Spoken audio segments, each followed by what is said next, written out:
التوكل والاعتماد والاعتصام إلا على الله. أشهد أن لا إله إلا الله وحده لا شريك له، وأشهد أن محمدا عبده ورسوله وصفيه وخليله، أرسله الله بشيرا ونذيرا وداعيا إلى الله بإذنه وسراجا منيرا. صلوات الله وسلامه عليه على حبيبنا المصطفى وعلى رسولنا الكريم صلى الله عليه وسلم وعلى آله وصحبه ومن تبعه بإحسان إلى يوم الدين. اللهم فقهنا في الدين وعلمنا التأويل. اللهم إنا نسألك علما نافعا ونسألك رزقا طيبا وعملا متقبلا. ربنا زدنا علما ينفعنا، ربنا يسر ولا تعسر وتمم بالخير والحمد لله رب العالمين. وبعد. Bismillah dan muslimat rahimani wa rahimakumullah.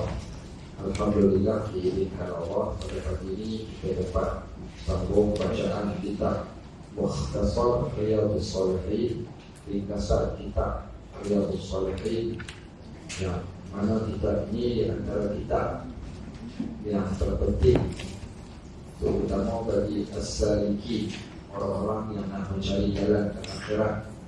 Maka amat perlu untuk baca kitab ini.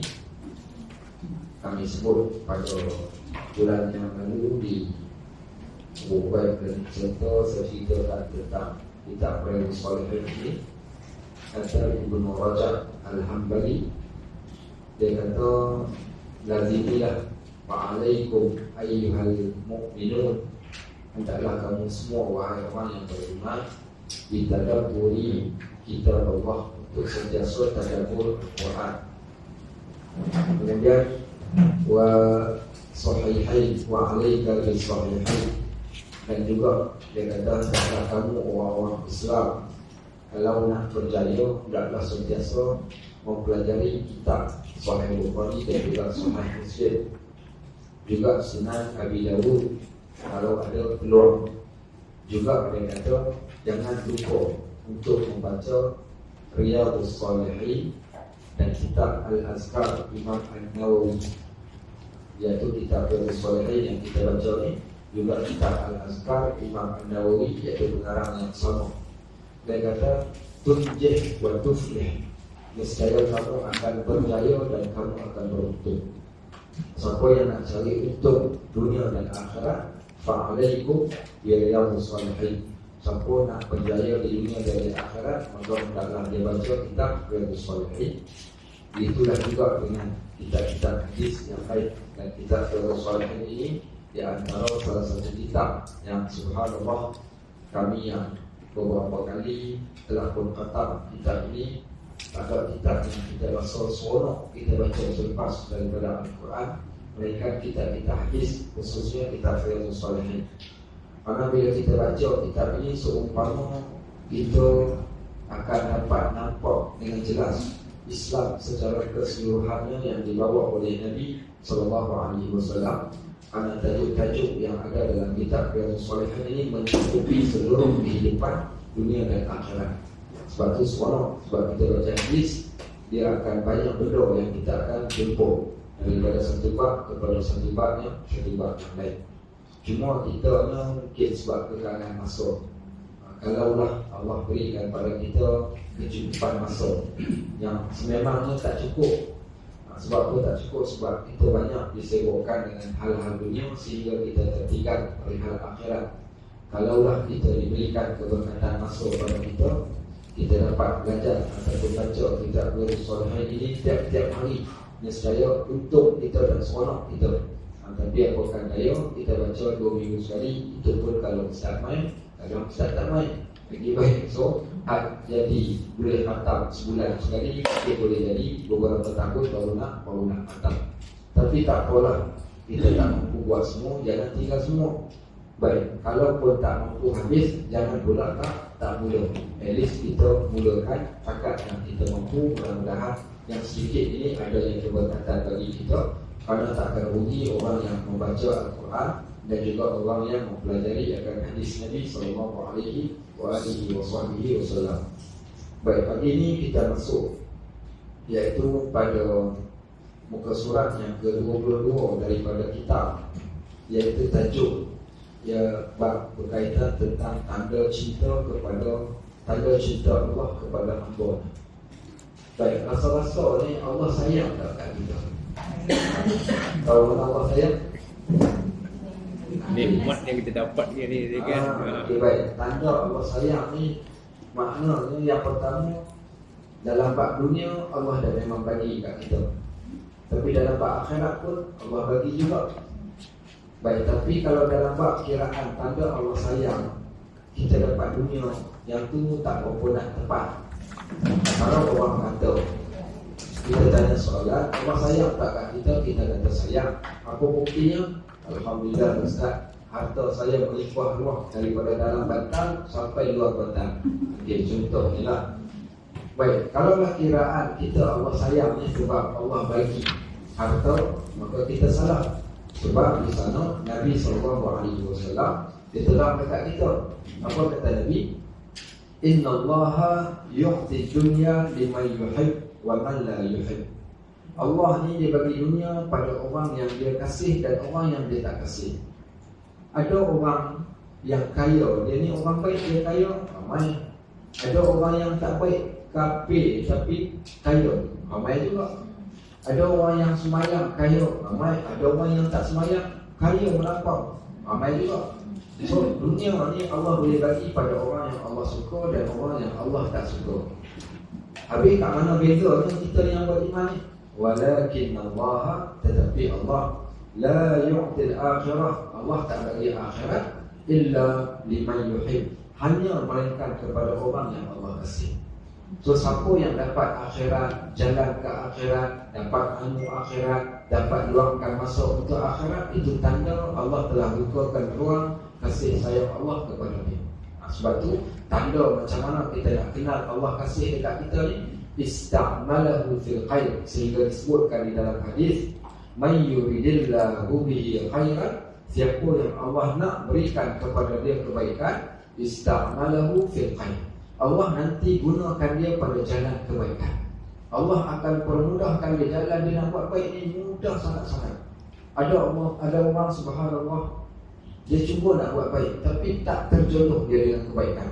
Dan ada orang dia tak nak pun pada kebaikan, tapi dia bertemu dengan kebaikan demi kebaikan, akhirnya dia dapat kebaikan tersebut. Apa punca? Kerana Allah memang nak dia jadi baik. Allah lapangkan dada dia ni untuk benda yang baik ni, dia jadi minat dan dia jadi suka. Lepas tu disebut di dalam Al-Quran, may yuridillahi an yahdiya qalbah, siapa orang yang Allah nak bagi petunjuk pada hati dia, apa mula sekali Allah buat? Yashrah sadrahu lil Islam, Allah nanti lapangkan dada dia ni untuk agama.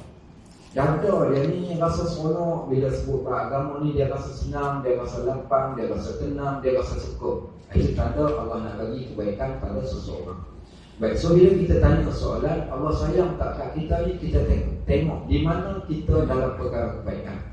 Maksudnya kalau kita senang nak buat baik, itu tanda Allah telah berikan kasih sayang yang amat banyak dan peluang juga ruang kepada kita.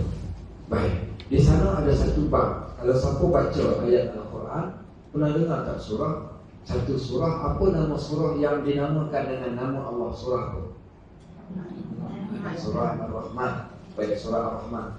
Ayat permulaan surah Ar-Rahman, apa dia? Okey, Ar-Rahman 'allama al-Quran. Okey, apa terjemahan dia? Allah yang Maha Penyayang. Okey, kemudian dah tahu dah. Baik, apa maksud dia? Ar-Rahman, Allah yang Maha Penyayang, 'allama al-Quran, Allah yang Maha Penyayang ini mengajarkan kepada kamu Al-Quran. Maksudnya tanda sayangnya Allah pada kita ni, Allah ajarkan pada kita Al-Quran. Maksudnya siapa yang dapat belajar tentang Al-Quran, dapat faham Al-Quran, tanda Allah sayang kat dia. Termasuklah juga dengan kita hadis-hadis yang kita baca, kerana hadis ni turjuman Al-Quran, berterjemah kepada Al-Quran. Tanda Allah kasih dan sayang ni bila kita dapat belajar Al-Quran, kita dapat pelajari sunnah. So di situ letaknya tanda Allah sayang pada kita. Baik, soalan yang seterusnya sebelum kita baca, Apakah cinta Allah ini, kasih sayang Allah ini didatangi ataupun kita boleh dapat? Ya, mungkin. Kerana Allah berhak pada siapa pun, iaitu yahabu liman yasha. Allah boleh bagi pada siapa pun yang dia nak, dan dia boleh tahan kepada siapa pun yang dia nak tahan. Dia nak bagi, dia boleh bagi, hak dia. Maka kat sini, boleh seseorang tu dapat cinta Allah ni mungkin dalam keadaan dia tak minta, tapi Allah nak bagi dekat dia. Satu. Yang kedua, macam mana nak dapat ni? Antara yang keduanya, kena minta. Baik, Allah suka hamba-Nya ni yang suka meminta-minta. Ud'u rabbakum tadarruan wa khufyatan. Allah kata, mintalah kepada Allah dengan sungguh-sungguh, dan dengan, kita katakan, dengan perlahan-lahan. Sungguh-sungguh dan perlahan-lahan, dengan cara minta yang bersopan. So di sini menunjukkan kepada kita Allah sendiri suruh kita minta. Baik, maka bila Allah suruh kita minta, apa benda yang kita nak minta? Sudah pasti kita nak minta benda yang paling mahal. Antara salah satunya, minta Allah kasih dan cinta pada kita. Kerana minta Allah kasih dan cinta pada kita ni, di antara benda yang Nabi kita Muhammad SAW buat. Baik, bukan sekadar Nabi kita Muhammad SAW buat, termasuk juga para sahabat pun menginginkan benda yang sama. Jadi tak ada benda lah dalam dunia ni, kalau kita nak jadikan contoh dan tauladan, suri tauladan dalam hidup, kalau bukan Nabi kita dan juga para sahabat. Kita nak tengok. So bila Nabi minta, kita pun nak minta macam yang Nabi minta. Bila sahabat minta, kita pun nak benda yang sama. Kerana mereka lebih mengenali apa hajat dan keperluan yang paling utama. Sebab tu disebut, pepatah Arab kata, hanya jauh hari mengenal manikam. Pepatah Arab kata kan, kata boleh. Okay, so itu maksudnya. Sekarang kita nak tengok, adakah di sana doa yang khusus yang minta supaya dapat kasih sayang Allah ni? Baik, kalau ada, sila sebutkan. Siapa nak sebut dulu? Ini topik yang penting ni. Siapa hafal satu doa, yang mana doa ni doa menunjukkan kita minta Allah sayang dekat kita. Apa doanya? Saya tak hafal Ustaz yang bahasa Arab, tapi bahasa Melayu saya hafal. Baca tengok bahasa Melayu, ya Allah sayanglah aku. Boleh juga, tapi bunyi macam jangkal. Bukan? Okey, baik. Ada siapa-siapa yang hafal doa minta Allah kasih dan sayang dekat dia? Kita faham. Nampak? Ramai kita tak hafal pun doa. Habis macam mana nak suruh Allah sayang dekat kita? Seolah-olah kita tak menginginkan, dan kita mungkin rasa tak penting pun. Sayang ke tak sayang tak penting. Sedangkan Nabi minta. Baik, sebab tu pentingnya kita belajar ni penting. Supaya bila dengan belajar kita dapat ilmu yang sahih, dan kita dapat perbetulkan amalan, dan sekiranya kita boleh buat, kita akan buat. Itulah fungsi ilmu. Sebab tu fungsi ilmu ni nak ubah diri kita di dunia dan juga di akhirat. Kalau jalan yang salah, kita nak perbetulkan. Baik, di sana ada satu hadis yang diriwayatkan daripada Ali radhiyallahu anhu, iaitu hadis cerita tentang doa yang Nabi SAW pernah doakan, pernah minta kepada Allah. Baik, apa doanya? Doa, saya tak pasti siapa pernah dengar ataupun tidak doa ni, tapi saya sebut kalau siapa yang rajin sempat bercari kat dalam Google, cari doa tu. Doa yang berbunyi, Allahumma inni as'aluka hubbak wa hubba man yuhibbu wa amal alladhi yuqarribuna ila hubbik waj'alil hubbaka ahabba ilayna wa min ahlina wa min anfusina wa min al-ma'il baridi 'ala al-ghama. Panjang betul bukan? Baik. So tak apa saya tuliskan dekat sini. Allahumma inni as'aluka hubbak. Letakkan. Okey, letakkan. Setelah yang memang ni memang nampak. Saya takut tak nampak. Memangnya ada tapi tak kompon. Orang yang rambut warna dia tak nampak. Okey, yang baru ni. Okey, bismillah. Baik.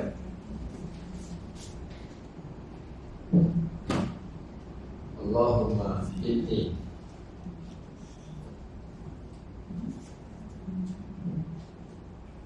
as'aluka hubbak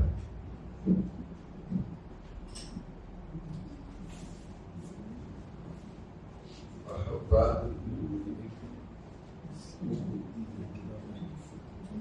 man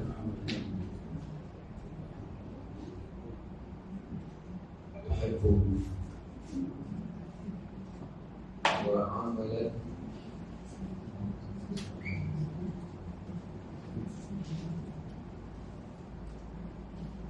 Now Ustaz selesai. Yuqarribuna ila hubbi waj'al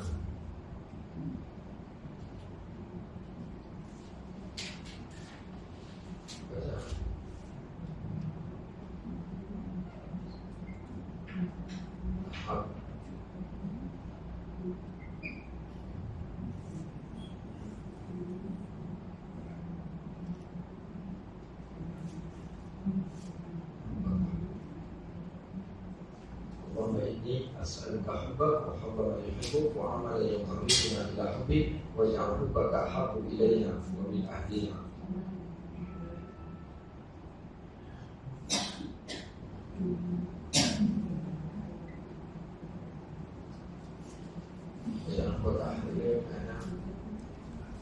واجعل حبك أحب إلينا ومن أهلنا ومن الماء البارد على الطريق.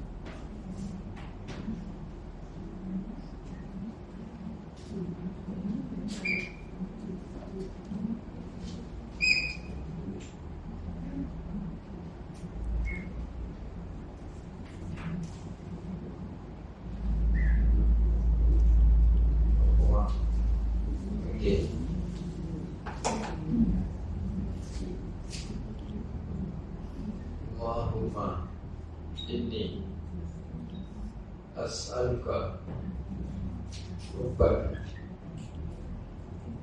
wa hubba man yuhibbu wa amalan, ada tertinggal wa hubba amalan yuqarribuna ila hubbikum, boleh yuqarribuna ila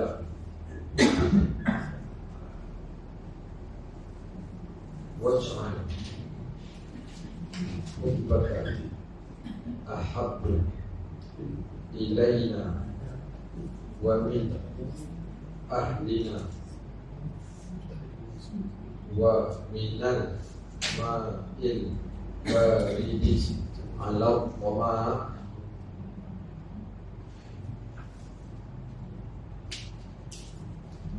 yurwa Allah. Okey. Pak.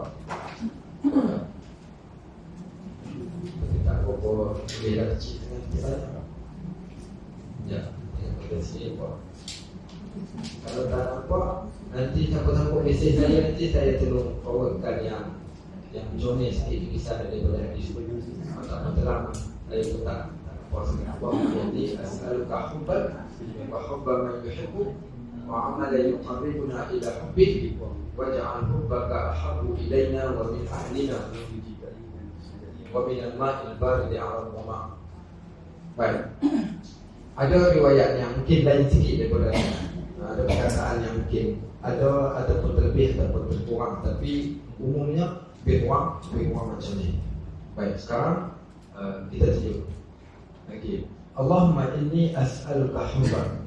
Ya Allah, sesungguhnya aku memohon kepadamu hubbak, cintamu. Ya Allah, sesungguhnya aku ni mohon cintamu. Wa hubba man yuhibbu, dan aku juga memohon cintakan orang yang mencintaimu. Ya Allah, berikan pada aku mencintai orang yang mencintaimu, supaya kita kasih pada orang yang kasih juga kepada Allah, supaya kita dapat sampai kepada kasih Allah ni. Wa amalan yuqarribuna ila hubbik, dan ya Allah jadikan juga kami cintakan amalan yang menjadikan dekat kami kepada cinta kamu. Ya Allah, bagi kami kasih pada sesuatu amalan ini, dengan amalan tersebut kami akan sampai kepada cinta. Waj'al hubbaka, ya Allah jadikan cinta kamu ini, cintamu ya Allah, ahabbu ilaina, iaitu paling kami cintai kepada diri kami. Jadikan cinta Allah ni benda yang paling kita suka. Wa min ahlina, lebih lagi kami suka daripada ahli keluarga kami. Sambungan ada yang lain lagi, daripada harta benda kami. Wa minal ma'il barid 'ala al-dhama, seumpama kami orang yang sedang minum air yang sejuk ketika dalam keadaan dahaga. Apa maksud minum air sejuk waktu dahaga? mendatangkan kelegaan, kesedapan dan kelegaan. So, poin umumnya tentang doa ni yang Nabi minta apa? Minta supaya Allah kita kasih pada Allah dan Allah juga kasih pada kita, dan kita kasih semua benda yang mendekatkan kita ni supaya kita dapat kasih Allah. Baik, ini di antara salah satu doa yang Nabi SAW pernah bacakan. Okay, so ni boleh kita amal. Baik, di sana ada satu lagi kisah yang lain. Okay, selain daripada doa ni, ada satu lagi benda yang lain. Okay, saya tulis kat sini lah. Okay, ada satu lagi doa yang lain. Ini satu kisah tentang seorang sahabat yang mulia, yang hebat. Sahabat ni bernama Abu Hurairah radhiyallahu anhu.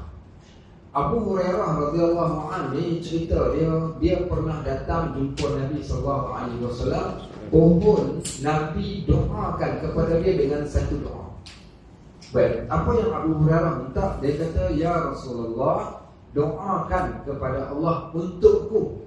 Minta tolonglah Tuhan, doakan kepada Allah khusus untuk aku ya Allah. Apa doa yang aku nak? Supaya Allah sentiasa kasih padaku. So di sini poin saya dah ceritakan, harus hukumnya kita minta Allah cinta dekat kita. Salah satunya dalam bentuk doa. Jadi dia minta Nabi ni tolong doakan kepada dia supaya Allah kasih dekat dia. Maka Nabi SAW pun mendoakan kepada Abu Hurairah permintaan Abu Hurairah tadi dengan didoakan kepada Allah dengan doa yang berbunyi begini. Baik, Allahumma habib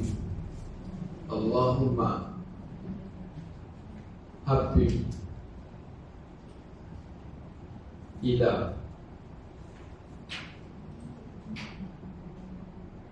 baitika hadza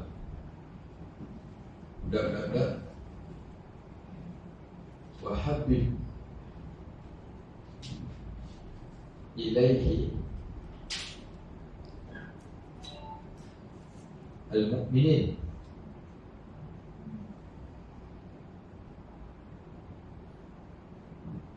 atau kama qala Nabi sallallahu alaihi wasallam. Baik. Allahumma habib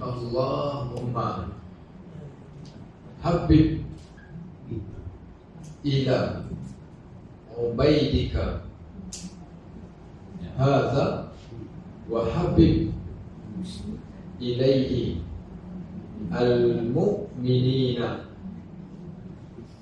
Baik, bolehlah kita katakan doa ni doa pengasih pun boleh juga. Baca doa ni insya-Allah orang akan suka dengan kita. Baik, apa maksud doa ni? Apa dah kecil juga tak? Ada tulisan semua kecil-kecil lah tu. Lagi dah kecil. Itulah lah. Kecil now kata orang kita. Kecil now. Allahumma saya berikan kepada kata nampak. Allahumma habib ila ubaidika hadza wa habib ilaika al-mu'minin. Okey, tak apa saya terjemahkan. Allahumma ya Allah, habib, sayangilah, kasihilah, sayangilah ya Allah ila kepada ubaidika hadza, hamba-Mu yang kerdil ini ya Allah. Sayangilah kepada hamba-Mu yang kerdil ini ya Allah. Wa habib ilaihi al-mu'minin, dan sayangilah dia, maksud ataupun jadikanlah dia disayangi al-mu'minin, iaitu di kalangan orang yang beriman. Maksudnya ya Allah, jadikan semua orang ni akan kasih pada dia. Jadikan semua orang ni, bila orang tengok dia, orang juga akan kasih dia. So dalam doa ni ada dua benda. Yang pertama, Nabi minta Allah kasih pada Abu Hurairah. Yang kedua, jadikan dia ni dikasihi oleh seluruh orang yang beriman yang lain. Orang yang beriman ni akan kasih pada dia. Baik, apa berlaku? Kata Abu Hurairah, selepas Nabi SAW doakan kepada aku doa ni, tiada seorang pun di kalangan penduduk Madinah yang tak kenal aku, melainkan semua kenal. Bukan sekadar penduduk Madinah, nama Abu Hurairah meniti bibir ke bibir. Saya kira tidak akan berlalu satu hari pun, melainkan pada hari tersebut akan ada orang yang sebut nama dia. Kan kalau saya sebut nama Abu Hurairah, semua orang pernah kenal. Apa sebabnya? Punca kerana berkat doa Nabi SAW pada Abu Hurairah kita tadi. Baik, okeylah Ustaz, tapi doa ni doa dekat Abu Hurairah. Habis ni macam mana pula dengan kami ni? Hak nama Timah, hak nama Leha, hak nama Be'am, hak nama Pak Mat Tepe ni. Kami pun nak juga doa yang sama supaya kami boleh baca dan Allah kasih pada kami. Kami juga dikasihi oleh seluruh orang yang beriman. Baik, so macam mana kami nak buat? Sekarang kita nak tukar sikit. Baik, kita nak jadikan doa ni, yang ni doa Nabi baca khusus dekat Abu Hurairah. Sekarang kita nak baca doa tu untuk diri kita sendiri. Kita sendiri nak minta. Apa kita nak buat? Okey, so untuk yang pertama, tak perlu ubah apa-apa. Tak perlu ubah apa-apa. Ente nampak ini dot-dot. Ini tempat kosong. Kenapa saya kosongkan dekat itu? Saya kosongkan sebab senang kita nak masukkan nama siapa-siapa yang kita nak doa. So, part yang pertama ni kita boleh gunakan doa ni untuk kita doakan pada sesiapa yang kita nak. Khusus yang pertama, apa namanya, husband kita ke, bapa kita ke, anak kita ke, anak jiran ke, siapa-siapalah orangnya yang kita nak doakan. Baik, so kita boleh doa, dapat cucu baru, doakan dekat cucu. Dapat anak, doakan pada anak. Ada anak kita yang kecil ke, yang besar ke, so tak ada masalah, kita nak doakan. Let's say katakan sekarang saya nak doakan kepada seseorang. Okey, saya akan kata, Allahumma habib ila ubaidika hadha Pak Mat Tepe. Okey, contoh, ya Allah, kau sayangilah kepada hamba-Mu yang kerdil ini, ya Allah, Pak Mat Tepe ni kesian dekat dia kena langgar motor. Okey, ceritalah dalam cerita Firaun itu kan. Okey, baik. Wa habib ilaihi mu'minin, jadikanlah dia ni dikasihi oleh seluruh orang yang beriman. Okey, so selesai masalah. Kat sini isi nama orang yang kita nak doa. Satu. Yang kedua, kalau kita nak doa untuk diri sendiri, kat mana tempat kita kena buat? Kita kena buang dan kita kena tambah. Okey, so tuan-tuan buang yang ni. Okey, buang yang ni. Okey, buang yang ni. Okey, ila tu tuan-tuan masukkan huruf ya, jadikan baris ilayya. Okey, so doa tu menjadi Allahumma habib ilayya. Yang ni tak payah baca. Allahumma habib ilayya sampai kat sini ya. Okey, sampai kat sini saja. Yang ni tak payah. Allahumma habib ilayya, ya Allah, sayangilah aku. Sayangilah kepada aku. Okey, sayangilah kepada aku. Wa habib, yang ni pun buang juga. Okey, buang juga yang ni, gantikan dengan ilayya juga. Ilayya. Wa habib ilayya al-mu'minin. Ya Allah, sayangilah kepadaku dan sayangilah daku ini ataupun aku ni kepada seluruh orang-orang yang beriman. Jadikan aku dikasihi oleh seluruh orang-orang yang beriman. So macam itu cara kita nak buat ataupun kita nak amalkan. Yang itu dia adalah salah satu cara ataupun doa yang boleh kita doakan kepada Allah. Mudah-mudahan kita dapat cinta Allah ni tadi. Baik, let's say kita nak doakan doa ni kepada kita ramai-ramai semua kat sini. Macam mana saya baca? Saya akan baca, Allahumma habib ilayna, ya Allah, sayangilah kami semua yang duduk dekat rumah ngaji ni. Wa habib ilayna al-mu'minin, dan jadilah kami semua ni dikasihi oleh seluruh orang-orang yang beriman. So itulah dia doa, dua doa yang boleh kita amalkan untuk nak dapat kasih sayang Allah. Baik, selesai dua perkara. Part yang ketiga pula. Yang ketiga, bila kita sebut tentang cinta Allah, bila kita sebut pasal cinta Allah, adakah cara ataupun jalan yang lain supaya kita dapat kasih sayang Allah ni? Ada. Hari ni kita dah cerita ni doa. Sama ada orang doakan kita minta sendiri doa pada Allah. Baik. Cara yang kedua adalah apa yang kita nak baca kat dalam hadis ni. Bagaimana caranya? Iaitu cara mendekatkan diri supaya Allah kasih dengan melakukan amalan yang Allah suka. Setiap orang bila dia buat satu-satu amalan yang Allah suka, automatik Allah akan kasih pada dia. So umpama orang yang berkhidmat, kalau dia berkhidmat dengan cemerlang, of course dia dikasihi oleh majikan dia. Macam itulah juga dengan kita. So cara nak dapatkan kasih sayang Allah adalah dalam bentuk amalan-amalan yang kita buat. dan Allah suka pada amalan tersebut. Baik, 3. Yang keempat, yang keempat, macam mana nak dapatkan kasih sayang Allah ni? Mendapat kasih sayang Allah dengan kita mengikuti jejak Nabi SAW. Baik, siapa yang dia ikut jejak Nabi, automatik dia dapat kasih sayang Allah. Apa buktinya? Tengok muka surat 22. Sekarang kita masuk dalam buku kita. Dalam muka surat 22 ini ada satu surah. Nama surah ini surah Ali Imran. Surah Ali Imran ini surah yang menarik, menceritakan keluarga yang Allah kasih. Sehingga nama surah ini dinamakan dengan surah Ali Imran. Kenapa dinamakan dengan nama satu keluarga? Sebab satu keluarga ni Allah kasih dekat mereka. Bila satu keluarga ni Allah kasih, Allah ceritakan kisah keluarga ini kat dalam Al-Quran, dan Allah jadikan tema surah ni tema kekeluargaan yang diceritakan. Siapa dia Ali Imran ni?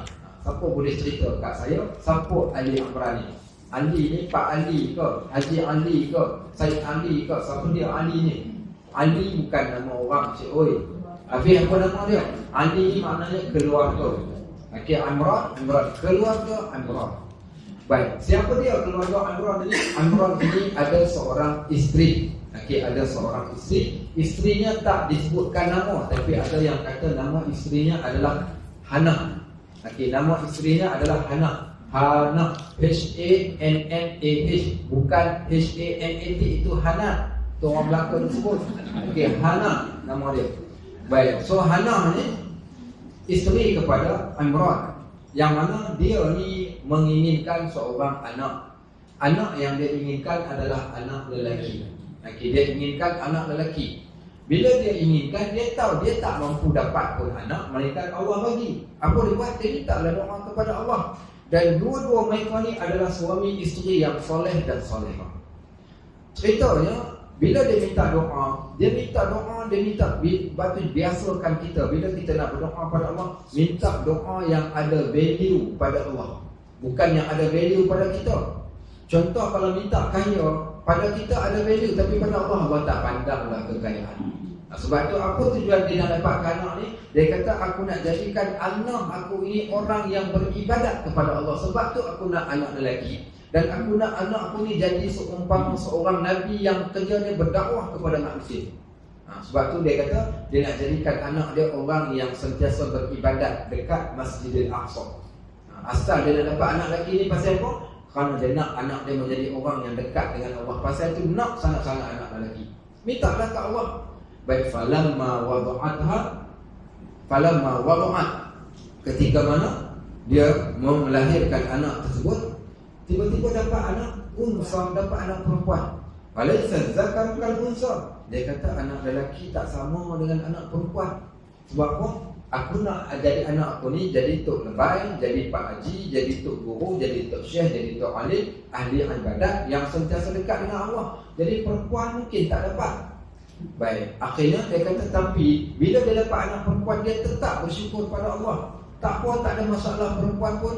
Dan dia berkata, inni u'izuha bika wa inni samaituha Maryam wa inni u'izuha bika wa zurriyataha minasyaitonir rajim. Sayang dia anak perempuan, tak apalah, aku namakan anak perempuan ni dengan Maryam, dan aku pohon perlindungan kepada Allah. Ya Allah, peliharalah anak perempuanku ini daripada setan yang dirja. Setelah lahir anak tadi. Kemudian apa dia buat? Bila dia lahir, dia pula ada seorang lagi adik-beradik dia, pangkat apa namanya, saudara lah. Siapa dia? Nabi Zakaria alaihissalam. Nabi Zakaria pun tak ada anak juga, dan Nabi Zakaria pun nak anak juga. Akhirnya diserahkan anak dia Maryam ini supaya dididik oleh Nabi Zakaria untuk menjadi orang yang kuat beribadat pada Allah.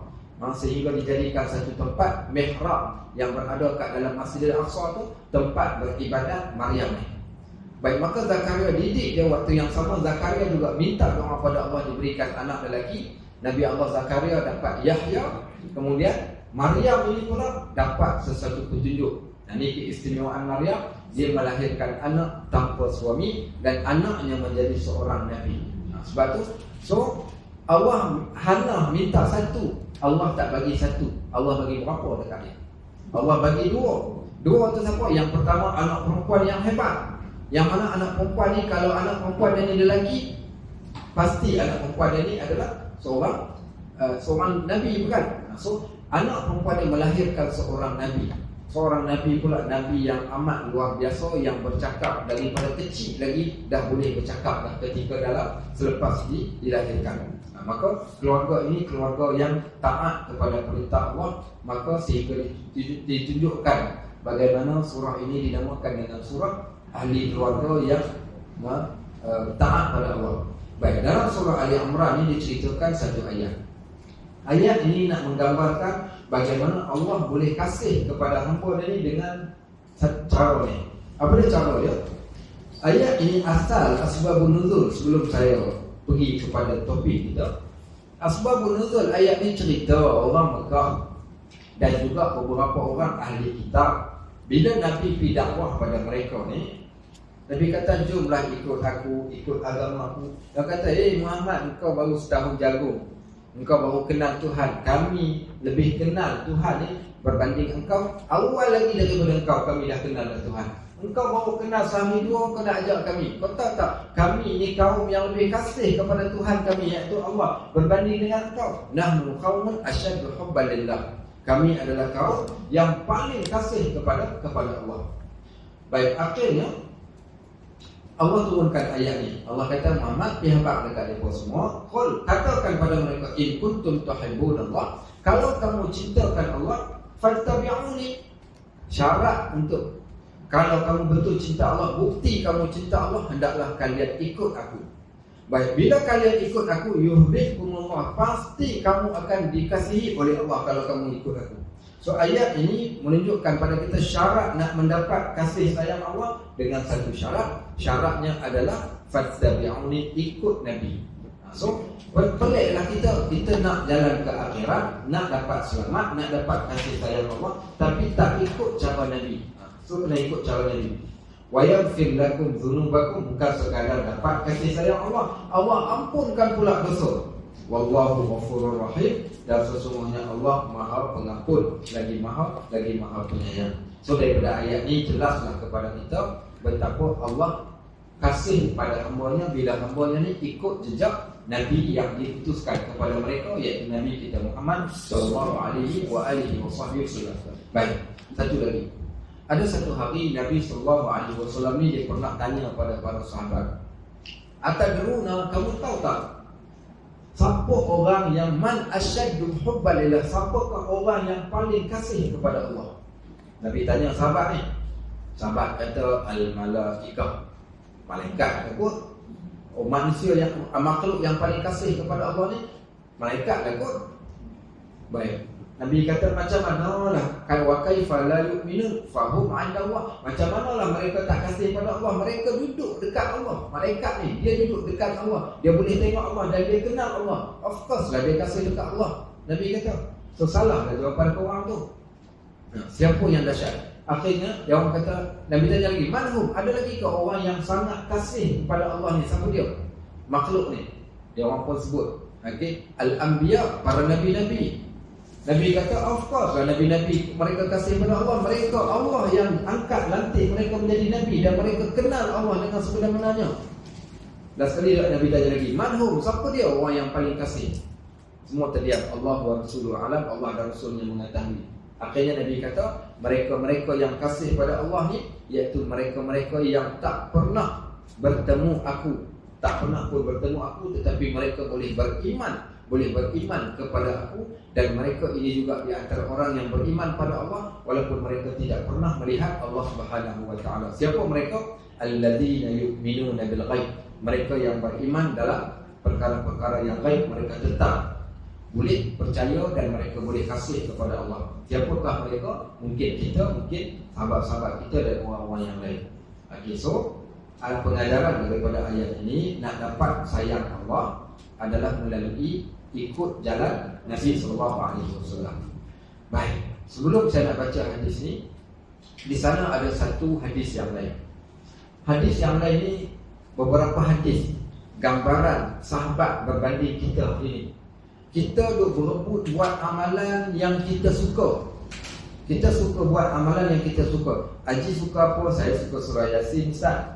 Habis Haji buat macam mana? Tiap malam saya akan baca surah Yasin sebelum tidur. Bagus Pak Haji. Baik. Makcik pula, makcik suka baca surah Waqiah Ustaz. Okey, so tiap malam makcik baca surah Waqiah. Bagus makcik.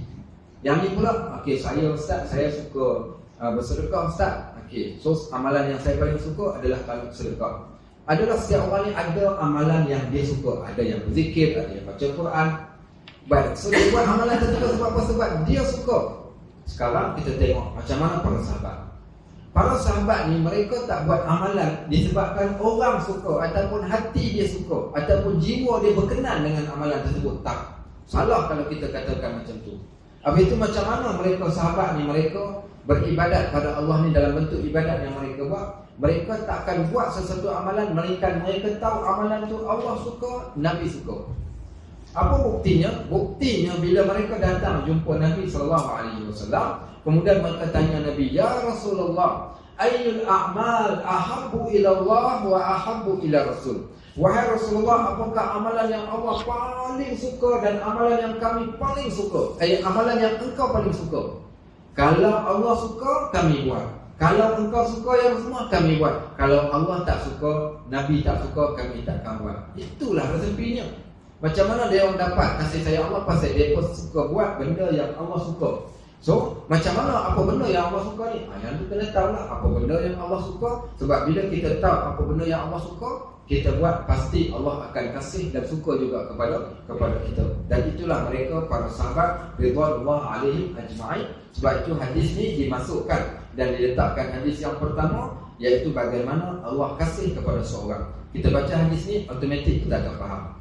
Baik, hadis daripada Abu Hurairah radhiyallahu anhu, seorang sahabat yang minta Allah kasih kepada dia, sebagaimana hadis tadi yang kita cerita. Baik, apa dia kata? Qala, dia mai jumpa Nabi. Dia kata Nabi bersabda, qala Rasulullah sallallahu alaihi wa alihi wa sahbihi wasallam. Nabi cerita dekat sahabat ni. Nabi kata, "Inna Allah Ta'ala qala." Ni hadis kursi lah ni. Sesungguhnya Tuhanku telah pun berfirman. Allah berfirman kepada Nabi, Nabi sampaikan kepada kita. Hadis ni kita panggil hadis kursi. Makna daripada Allah, lafaz mai daripada mulut Nabi SAW. Baik, apa dia hadisnya? Man adali waliyan faqad azantuhu bil haqq. Siapa yang memusuhi waliku, siapa dia waliku? Di kalangan hamba-hambaku yang soleh, orang yang kuat beribadat kepada Allah. Siapa yang memusuhi orang-orang yang beriman ini, sesungguhnya aku mengisytiharkan perang terhadap dia. Penggan pertama ni, awas, jangan kita benci kepada orang yang Allah kasih. Ini cara macam mana nak dapat kasih sayang Allah ni? Kena suka pada apa yang Allah suka dan kena benci pada benda yang Allah benci. Baik, benda yang Allah suka pada Allah menyukai hamba-hambanya yang soleh. Maka jangan siapa pun benci kepada hamba Allah yang soleh. Jangan siapa pun benci kepada hamba Allah yang beriman. Sehingga kan Allah sebut, protect orang yang beriman ni dengan berkata, "Innal ladzina fatanul mu'minina wal mu'minat thumma lam yatubu falahum azabu jahannam walahum azabul hariq." Sesungguhnya orang yang telah menzalimi orang yang beriman, dia fitnah pada orang yang beriman, orang yang soleh, kemudian dia tak bertaubat kepada Allah di atas perbuatan jahat dia tersebut, nescaya dia akan dibakar di dalam api neraka. Sampai macam tu sekali Allah punya marah. Kalau kita buat jahat pada orang yang Allah soleh, orang yang soleh dan orang yang beriman pada Allah. So, peringkat pertama, Allah cerita, hamba ni aku suka. Mereka adalah di kalangan orang soleh, orang yang beriman. Siapa pun jangan buat anaya kepada mereka ataupun memusuhi mereka. Siapa yang memusuhi mereka, nescaya aku isytiharkan perang kepada orang itu. Baik, itu awas, berhati-hati ketika kita berkata-kata kepada orang yang soleh ataupun orang yang beriman. Baik, Nabi sebut lagi. Allah berfirman lagi, "Wa ma taqarraba ilayya 'abdi bi syai'in ahabba ilayya mimma aftarastu alaihi." Sesungguhnya kata Allah, firman Allah, tak ada seorang pun di kalangan hamba-Ku ni bila dia buat satu amalan, dengan amalan tersebut menjadikan dia dekat kepada Aku. Maka dia kata seorang hamba bila dia buat satu amalan, dengan amalan tersebut dekat kepada Aku, ahabba ilayya mimma aftarastu alaihi. Dan lebih, dia kata, sesuatu benda yang lebih aku sukai daripada apa ibadat yang aku telah fardukan ke atasnya. Bila dia mendekatkan diri pada aku ni, nah contoh, Allah suruh kita solat, fardukan pada kita solat. Kemudian kita solat, kita pun solat dan kita buat apa yang Allah perintahkan pada kita dalam bentuk ketaatan. Allah kata aku lebih suka, dia buat itu lebih aku sukai daripada fardu yang aku wajibkan kat atas ni. So maknanya Allah seronoklah bila tengok seorang hamba ni yang patuh dan taat pada Allah. Allah sebut dia sebut dalam azan hayya 'alas salat, hayya 'alas salat, hayya 'alal falah. Terus dia berhenti, stop saja, dia solat sebab Allah panggil. Baik, Allah panggil. Dia solat di awal waktu. Orang ni orang yang Allah sangat-sangat suka kerana dia orang yang taat pada Allah. Baik, Allah kata lagi, wa ma yazalu 'abdi yataqarrabu ilayya bin nawafil hatta uhibbah. Dan dia kata sesungguhnya aku, kata Allah Subhanahu wa taala, hamba-Ku, dia kata, yang sentiasa mendekatkan diri kepadaku dengan ibadat sunat. Hamba-Ku ni bukan sekadar dia buat ibadat fardu, bahkan dia buat juga ibadat sunat. Dengan ibadat sunat dia dekat kepada aku sampailah aku kasih pada dia. Maksudnya dia orang yang selalu buat istiqamah dengan ibadat sunat, sedikit sentiasa konsisten sampailah Allah suka. Baik. Yang pertama, kita buat dia punya flow dia. Yang pertama, jangan buat anaya pada orang yang Allah suka. Allah tak suka. Allah kalau dia suka dekat seorang hamba, jangan kita tak suka pada orang yang Allah suka. Nak dapatkan kasih sayang Allah ni, yang pertama. Yang kedua daripada hadis ni dia kata apa? Cara nak dapatkan kasih sayang Allah, lazimi, iaitu jangan tinggalkan kefarduan yang Allah wajibkan kat atas kita. Bila kita buat semua benda yang fardu ni, itu Allah menjadikan Allah amat kasih pada orang yang melaksanakan amalan fardu dibuat sehabis baik. Solatnya, puasanya, zakatnya, hajinya, perintahnya, larangannya. Kalau kita boleh buat yang tu, kita akan menjadi hamba Allah yang paling disukai oleh Allah. Baik, kemudian yang ketiga disebut, iaitu bila mana hamba-Ku ini mendekatkan diri kepada aku, ditambah dengan amalan-amalan sunat. Solat sunat rawatibnya, sekurang-kurangnya sehari jangan kurang daripada 12 rakaat solat sunat. Solat sunat jangan kurang daripada 12 rakaat. Banyak ke? Buat sebelum subuh 2 rakaat. Okey, baik. Kemudian zuhur sebelum dan selepas dah jadi 6 dah. Kemudian sebelum asar dah jadi 8 dah. Kemudian selepas maghrib dah jadi 10 dah. Kemudian sebelum asyak dah jadi 12 dah. Okey, baik. Ataupun tambah lagi selepas asyak. Untuk nak dapatkan 12 rakaat memang mudah dan tak rasa susah pun. Kalau tak mampu juga boleh buat 12 ni, jangan tinggal satu benda yang Nabi paling jaga, 2 rakaat sebelum subuh. Kalau 2 rakaat pun tak boleh buat juga. Apa kita nak kata? Sila meninggal. Okey, baik, kita teruk sangat tadi. Kalau sampai 2 rakaat pun tak boleh nak buat. So, sekurang-kurangnya 12 rakaat kalau boleh jaga, insya-Allah. Pasal apa ni? Pasal kita nak Allah kasih. Baik, so siapa yang rajin buat amalan sunat, puasa sunat, sedekah sunat, solat sunat ni, nescaya Allah dia buat sampai Allah kasih. Macam mana nak buat sampai Allah kasih? Sampai kita rasa kasih pada amalan tu tadi. Maksud kasih pada amalan tu, nak tinggal kita rasa sayang, nak tinggal baca Quran ya Allah sayangnya, nak tinggal solat sunat ya Allah sayangnya, nak tinggal puasa sunat ya Allah sayang. Sampai kita kasih pada perbuatan tu, automatik Allah akan kasih. Kalau belum lagi kasih pada amalan sunat, kena kasih juga. Buat sampai rasa kasih dan buat amalan sunat tu sampai kita rasa seronok dengan amalan tu tadi. Baik, setelah kita dah settle, yang pertama, suka pada apa yang Allah suka. Yang kedua, iaitu buat amalan fardu. Okey, yang ketiga, tambah dengan amalan sunat sampai Allah suka dekat kita. Fa iza ahbabtu, bila Allah dah suka dekat kita, apa efek daripada Allah kasih dekat kita bila dah mampu buat 3 benda kat atas ni? Bila saja Allah suka, kuntu sam'ahu alladhi yasma'u bih, aku akan menjadi pendengarannya.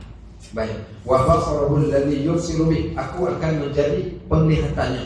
Wa yadhu allati yabtishu biha, dan aku akan menjadi tangannya. Dia ambil, dia letak, Allah akan jadi tangannya. Baik, kemudian warijlahu allati yamshi biha, dan aku akan menjadi kakinya. Apa maksud dekat sini? Maksudnya Allah pelihara mata dia, melainkan dia akan suka pada benda yang Allah suka. Allah pelihara telinga dia, dia tak suka benda yang Allah tak suka, melainkan telinga suka mendengar benda yang baik. Allah pelihara tangan dia akan suka buat baik. Allah pelihara kaki dia akan jadi suka melangkah pergi ke tempat yang Allah suka. Pendek kata, semua anggota panca indera dia Allah telah pegang dan Allah kontrol semua benda tu. Takkan benda yang dia suka, melainkan Allah juga suka. Itu kesan daripada orang yang Allah kasih. Sebab tu tadi saya kata, tanda-tanda kita nak tahu Allah kasih bila Allah pemudahkan kita buat baik. So Allah jadikan mudah kaki nak melangkah, mudah tangan nak menulis, nak membuat, melakukan, mengambil dan sebagainya, mudah mata nak melihat benda yang baik, mudah telinga nak mendengar benda yang baik. Semua Allah dah jadikan hidayah pada anggota tersebut. Baik. Kemudian apa yang berlaku lagi? Wa in sa'alani, kalau dia minta kepada aku, la uhtiyana, pasti aku akan berikan. Allah jadikan doa dia doa yang amat mustajab.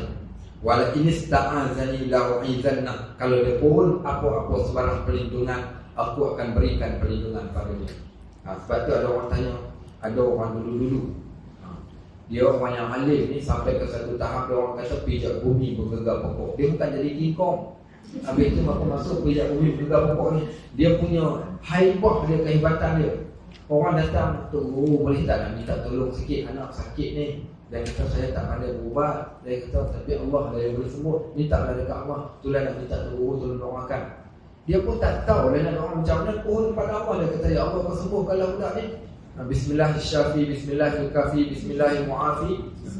Kemudian dia pun Bismillahirrahmanirrahim, la yazuru ma'asmihi syai'un fil ardi wa la fis sama'i wa huwa samii'un 'alim. Dia baca ayat kursi, dia baca Fatihah, dia baca 3 pun, dia pun sapu gosok. Alhamdulillah, sembuh orang tu dengan izin Allah Subhanahu wa taala. Maknanya Allah jadikan semua benda yang dia minta ni Allah akan perkenankan, permudahkan. Sebab tu tak pelik kenapa orang suka pergi minta doa daripada orang-orang yang soleh. Kerana dia orang yang hubungan yang spesial dengan Allah. Dia adalah VVIP. Apa nama ustaz nak minta? Ustaz ada kabel tak? Saya pun ustaz saja, jadi saya tak ada kabel. Nak jumpa kabel besar-besar, nak kena pergi pejabat ketua menteri, nak kena jumpa YB, nak kena jumpa orang yang rapat dengan ketua menteri. Macam itulah juga dengan kita. Untuk nak jadikan kita dapat apa yang kita nak, kita ni mungkin banyak dosa, kita minta daripada orang yang tak banyak dosa, orang yang mempunyai hubungan yang baik dengan Allah Subhanahu wa taala. Maka begitulah keadaannya saat bila mana seorang hamba ni dia kasih dan suka kepada Allah. Ada satu lagi hadis nanti kita akan baca, hadis yang terakhir daripada bab ni. Hampir sama tapi lebih menarik bila Allah kasih kepada seorang tu apa yang Allah Subhanahu wa taala akan buat. Jadi sahabat-sahabat rahimahullah, saya mohon maaf lepas habis kuliah ni kuliah kita akan bersambung balik lepas 2 bulan. So kita cuti 2 bulan. Itu yang kata Ustaz Haji, kejap tak ada. Baik, bersambung balik pada 2 bulan saya akan bertolak mengerjakan haji pada Muslim ni. Okey, so itulah 2 bulan lah. 59 hari ataupun 2 bulan lah boleh kata saya akan berada di sana. Jadi insyaAllah saya mohon ampun dan maaf kalau ada terkasar, silap, salah bicara dan sebagainya, sengaja tak sengaja. Dan juga saya doakan kepada semua mudah-mudahan yang belum haji supaya Allah panggil dari dalamnya, yang dah haji supaya dapat haji lagi, dapat menziarahi Baitullah insyaAllah. Dan Allah perkenankan setiap hajat-hajat tuan semua. Kalau ada sebarang hajat yang nak minta, saya bukan saya yang bagi hajat, saya minta tolong ambil berkat dulu kat sana, nak tolong minta doakan. Tak apalah, nanti mesej saya bersenar ke, insyaAllah mudah-mudahan Allah makbulkan semua hajat-hajat kita. Baik, barakallahu fikum, jazakumullahu khairan katsiran.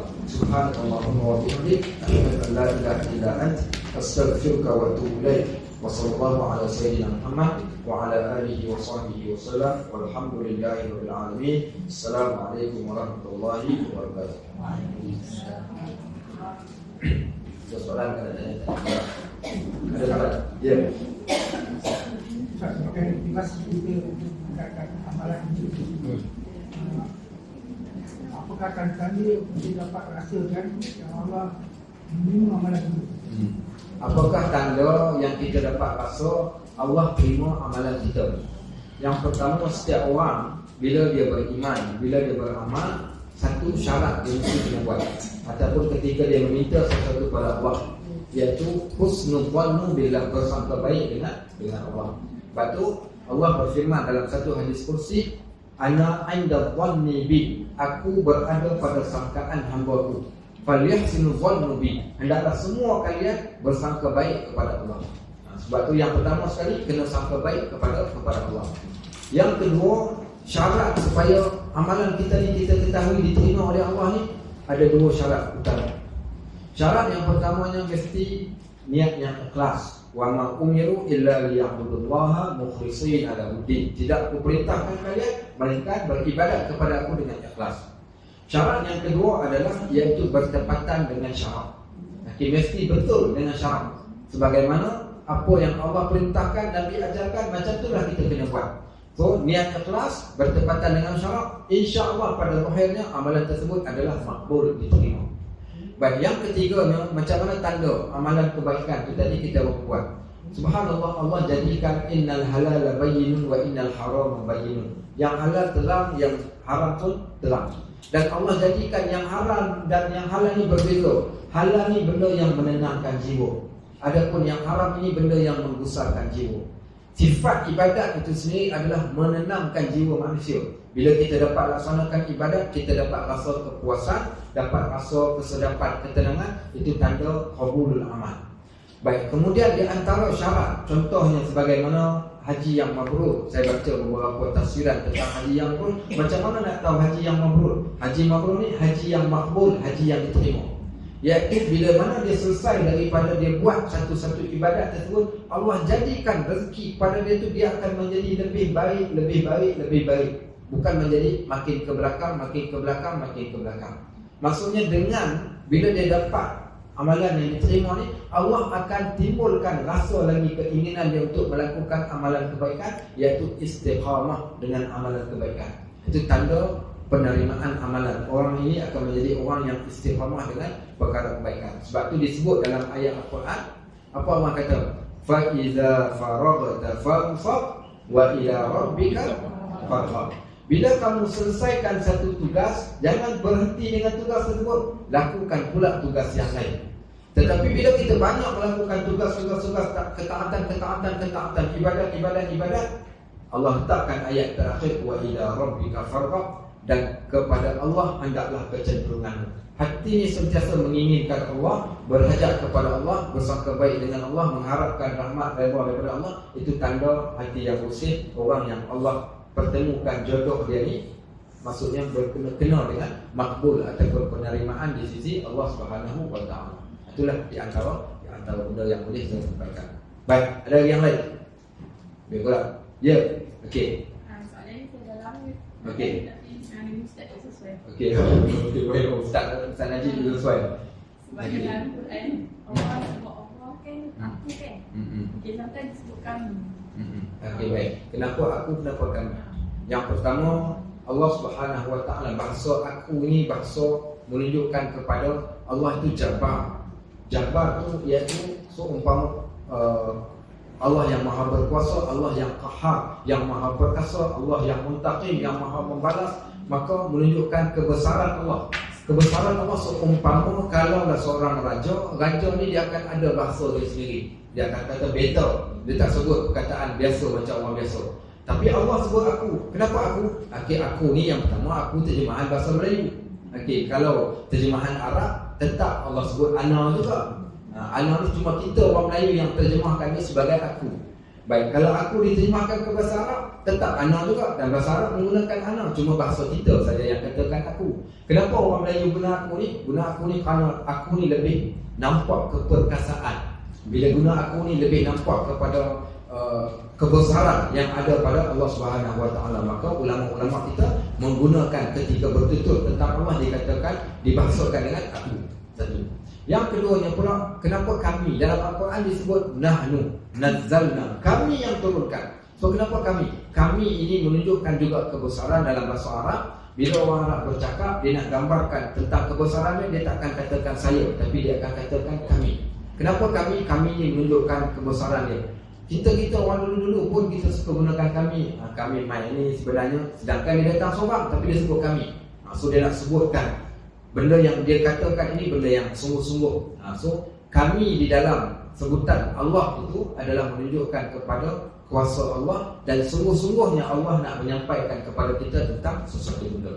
Itulah di antaranya lah. So tiada kaitan dengan kami itu Allah banyak, tidak.